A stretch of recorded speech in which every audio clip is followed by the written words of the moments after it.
অহাকালি যিটো কৃষকখিনিয়ে সৰ্বভাৰতীয় পৰ্যায়ত বন্ধ ঘোষণা কৰিছে, এই বন্ধটোত আমি গুৱাহাটী অটোৰিক্সা সমন্বয়ৰক্ষী সমিতিৰ ফালৰ পৰা পূৰ্ণ সমৰ্থন আগবঢ়াম। আৰু অহাকালি আমাৰ কোনো অটো নচলিব, কাৰণ কৃষকৰ ওপৰতে আমি যিহেতু নিৰ্ভৰ কৰোঁ। কৃষকখিনিৰ সকাহ দিয়াৰ বাবে আমি চৰকাৰক দাবী জনাইছোঁ আৰু এই বন্ধটোক পূৰ্ণ সমৰ্থন জনাইছোঁ। কাইলৰ বন্ধটোত কৃষকখিনি সমৰ্থন জনোৱাৰ হেতুকে আমাৰ গুৱাহাটী মহানগৰীত কোনো অটোৰিক্সা চলাচল নকৰে।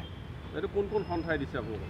এইটো আমাৰ গুৱাহাটী অটোৰিক্সা মালিক সন্থা, পশ্চিম গুৱাহাটী অটোৰিক্সা ছ'চাইটি,